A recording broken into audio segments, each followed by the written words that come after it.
So guys, I spent about $500 and I got something pretty cool. Inside of this, okay, it's a little odd to open up. Inside of this is a Bolex. And it's even a Bolex branded box. And it has like the Bolex sticker and stuff. It's so amazing. Let me take it out.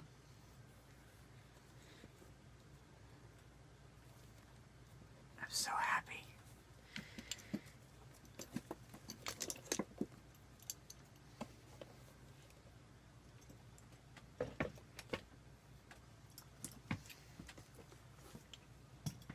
I have to say, this box is amazing. It's like felt and whatever in there, or whatever that is. It's like a pool table. It's so nice. So, $500, I think it was $500, maybe it was $600, I can't remember. Either way, it was actually cheaper than it should have been, because this Bolex has been kind of refurbished and cleaned and oiled and stuff like that, and it is guaranteed to work. So I couldn't pass that up, because normally that kind of stuff might be like $800. Well, at least on eBay it is. But yeah, I found this on eBay, and it was a buy it now, and it's like, I gotta get it, because I was looking for it, and it was like, I found this, and it's actually guaranteed, and it's actually been restored and stuff like that, so it's wonderful. This is such an amazing camera. Actually comes with a pistol grip too. This is made in Switzerland, and this is made in Denmark, so that's kind of neat. Now, it has a regular connector on it, so I can put it on a tripod, so that's pretty cool. That'll actually come in handy later on. I want to start making my own films. Short films, but still, it'll have the film feel. I think the first one would be like, the first ones would probably be something like me exploring some places and like a little bit more well made, but yeah, just a nice look to it. So what we have here is the Bolex with the grip. It is so amazing, I love it. And so yeah. Now, I've heard that you should not be running... I've heard you can run the Bolex without film in it. Just don't go over 25 frames per second, because like you can go from 12 to 64 frames per second down there, which is really nice because you can actually do variable frames. Now, since I want to project this, I'll actually go 24 frames per second. If I wanted to make this for YouTube videos, I might do 30 frames per second. And I have an idea of maybe building my own 48 frames per second projector and experimenting with that. That's where this film would come in. This is it's a recanned short end that I got off eBay. Basically, it's film from 1998 that was used on a movie set, and probably a low budget movie, and it wasn't used, but it was opened. So it's not like the seal's been broken, but it should still be fine. So it was much cheaper than the original film would have been. This is 400 feet here, so about 12 or 13 minutes at 24 frames per second. Actually, let's say 10 minutes. Yeah, 10 minutes instead of 12 minutes. But still, that's 10 minutes of extra footage. Now, this is well out of date. It is almost 20 years old, probably 20 years old. And so it's unpredictable. I will not trust this, but this is a wonderful little thing to experiment with, and I'm probably going to buy more of these, and this is the kind of stuff I would use if I tried to start developing my own. Now, I want to buy some actual, like, what is it, Agfachrome Color Reversal 200D. Yeah, ants. Yeah, Agfachrome Color Reversal 200D. You can buy 100-foot daylight spools of it that'll fit into the Bolex. So that's pretty cool. Should be about $80 for color for the film and developing. So that's for every 2.5 minutes. It's not that bad. Film's expensive, but it's cheaper now than it's ever really been. And I'm really excited. I feel like this is one of those things where it's really worth it to me. So I'm some things are coming up. Like, for instance, I'm trying to get everything figured out of, like, health insurance and just make sure everything's fine before I go on my trip to Germany. But I'm pretty sure I should leave sometime this month. I'm cutting it pretty close, but we'll see. Anyway, so with this, we have like this handle, it's like that. You want to open up the side. There's no film in it. We have that. So this is just amazing. Like if you're gonna load it like that, and so you can auto load into it. If you need to undo the spools, do that, and this pushes out the things, so you're not like prying it out. It's so amazing. But yeah, so I've heard you should not run it without film in it because it'll grind up the gears, unless you run it really slow. It seems you can run it really slow, so I'm going to run it as slow as I can at 16 frames per second, and I'm pretty sure that won't hurt anything. I love this crank mechanism, and it's so nice too.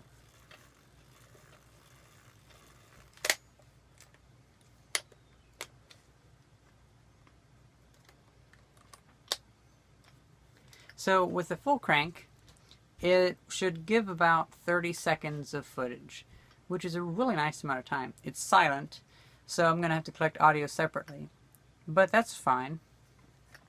I think whenever I film it, I'm going to film the audio entirely separately, like at a different time. Like I'll film this, and then I'll worry about collecting audio as a background. And then I think I'll probably narrate the video. Although, I'm thinking probably what I'll do is I'll appear in the video with synced audio at first, and I'm not going to worry about putting audio on the film. It's going to be as a separate audio tape. So whenever I play this, I will play that tape also on the projector. Now, this is actually going to be 2 editing jobs, so I'm going to have about 4 reels of video. I'm going to have 3.5 of them used up over in Germany, or maybe all of them, I don't know. And then I'm going to have another reel, or at least the end of the 4th reel, where I actually take this using the zoom lens and I point it at my laptop. And I plan to make title cards by pointing it at the LCD on my laptop. I'll have to set it up to where there's no lights or anything else, so it's the only light source. I'll make sure it's all correct and everything, like the light coming off of it, because I've decided to use my phone as a light meter, because light meters are pretty good on phones. So I can get a very rough estimate, not very rough, actually a pretty good estimate of what I should put the like the f-stop to and stuff like that on here. So that's pretty nice. And I think I can make it where I can have like nice title cards and stuff like that. And so I plan to actually edit it twice. I'll send the footage away, hopefully get it back, I hope. And then I will build my own digitizing machine to digitize it. And then I'll just have the raw video, the raw like frames in digital. Then once I have that all copied over to where it's like I'm not going to start editing film unless I have it already copied over to digital. You know what I mean? So I'm going to edit it in digital, and then probably whatever I figure out in digital, I will replicate in film. Or I might do the opposite, where I do film first. I have a lot of film editing equipment, so I'm probably going to like set up a workbench just for like my film editing area. So that'd be pretty cool. And so I plan to have where like the intro of that video will be actually me in front of the camera, probably further away. Probably have somebody else operating the camera. So the sound of it running will be a lot further away, and I'll have like an audio recorder closer to me. It'll be pointed at me, and I'll be very, very adamant about like doing it in one shot, which isn't that big of a deal because I do almost everything in only one take now. Like, yeah, there's really almost nothing I have to worry about doing other takes of. Also, because sometimes I leave stuff in because it makes things more believable. You know what I mean? It makes things more relatable. So yeah, I don't think I'm going to have too many issues because especially through this channel, I've gotten really used to just talking and winging it. And I think I've been doing a better and better job with that. So with this, I want to film the first part where I'm talking to the camera like, well, I'm here doing this, whatever, and then it'll transition into separately compiled clips of like showing stuff in München or Munich. It's difficult having places with multiple names. It's kind of annoying. And I'll have like the video, have the audio that I would have recorded like a few minutes later after taking care of the film, and then I'll probably try to narrate it or something. Who knows? So then maybe at the end I'll have one more clip of me in front of the camera with synced audio. But yeah, it'd be kind of cool. I think as long as I don't run it too fast, like this is 16 FPS, it should be pretty fine. So nice. It's so cool. Before I can use this stuff though, I'm definitely going to have to set up my workstation down here, because I actually have multiple sets of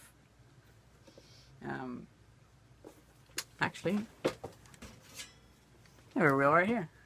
All my projection stuff's down here, so it's easy to grab stuff. I have a little hand crank that these can fit onto, and for every rotation it actually does like 3 rotations, so you can crank things over. So what I have to do is I have to get 4 100-foot reels to fit them into this camera, or I can get a magazine, because they actually have where you can actually put like the magazine on the top or something like that, and it's a whole complicated thing how they do that. But yeah, it is possible to have, because some people do expand these out to be really big cameras.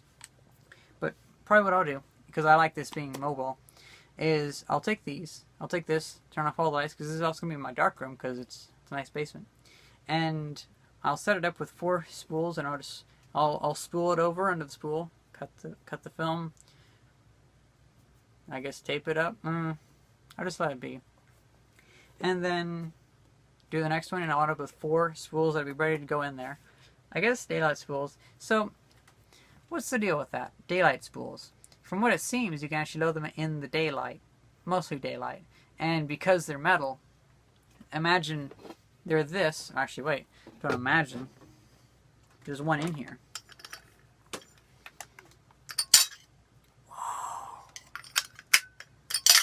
It actually pops off pretty well.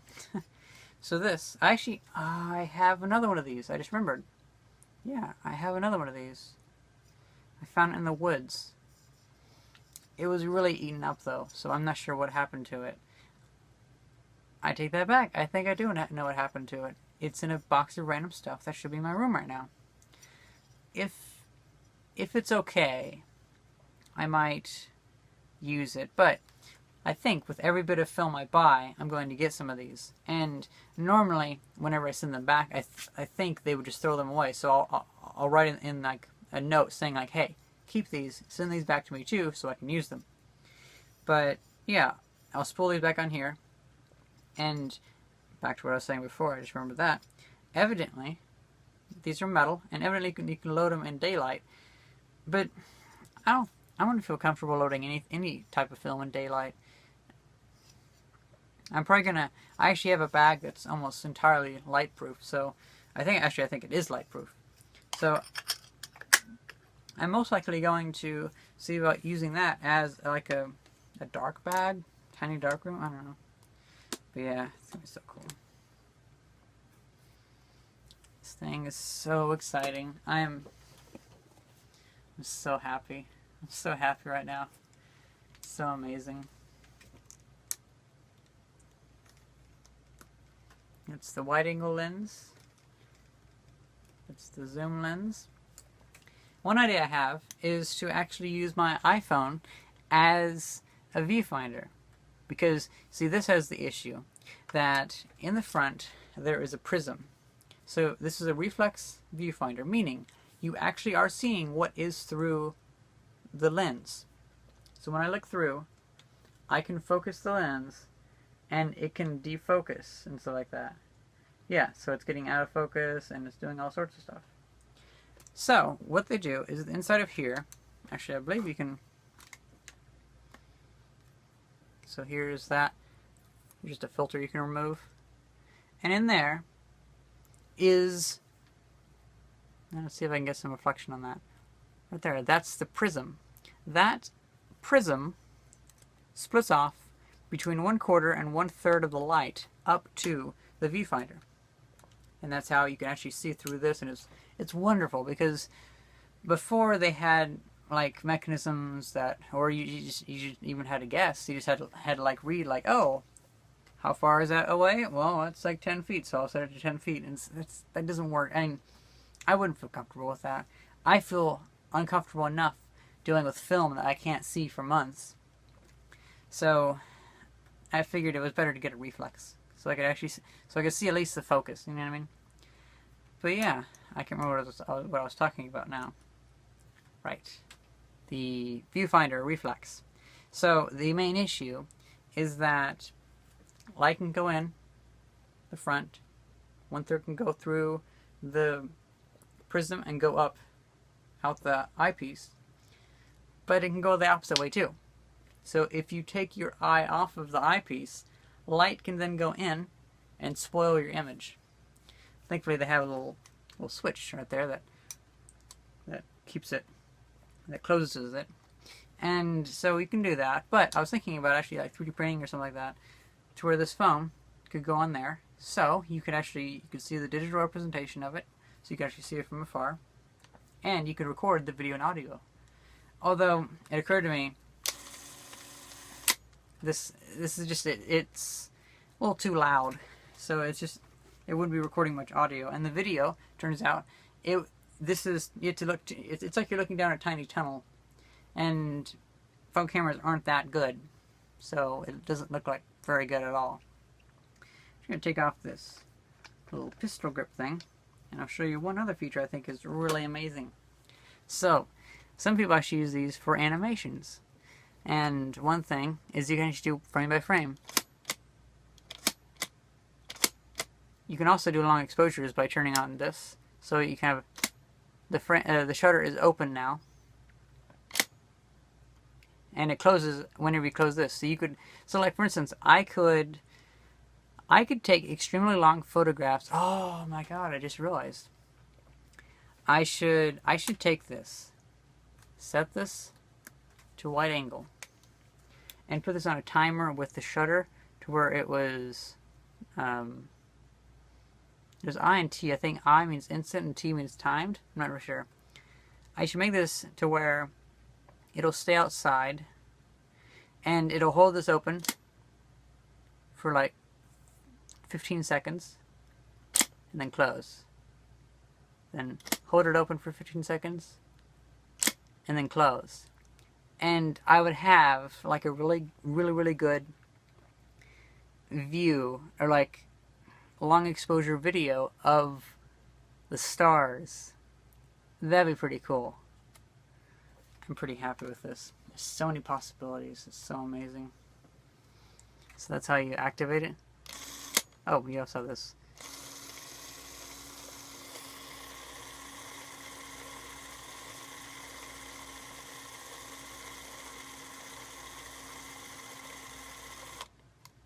I love it so much.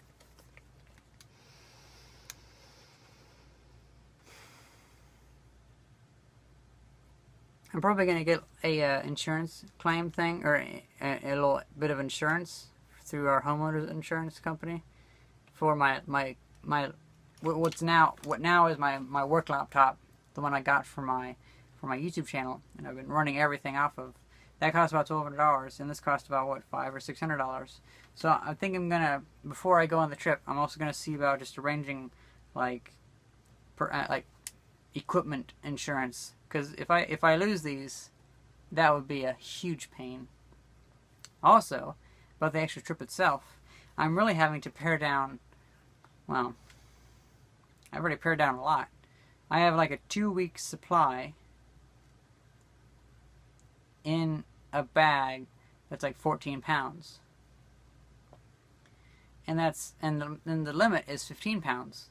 But you can bring a purse or a backpack that doesn't really have too much of a weight limit. It's just like whatever is sensible. So I might keep this like with me, but I've done a few more things that can get the weight down of my baggage. Like for instance, it's just a bag like this big. That's what will get me going for like a month or infinite long, as long as I can wash clothes. Because I have 1 week of clothing change, but I'll have like a month of soap and everything else. So it's not a huge deal, as long as I can find a place to wash my clothes. That shouldn't be too big of a deal.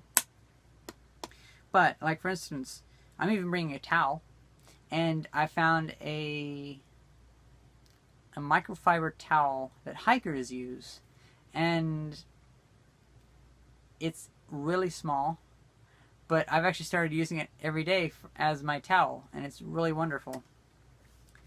So yeah, I'm gonna see like how heavy the actual bag itself is, and how heavy the insert inside the bag is, if I even need that. I'm just gonna do a lot of weighing and thinking about what's the best way to make a bag of everything I need be as small as possible. Kind of like a bug out bag, but more just like a travel bag, you know what I mean? And I'd really like to fit this in here, but this is 1/3 of the weight that is allowed on carry-on.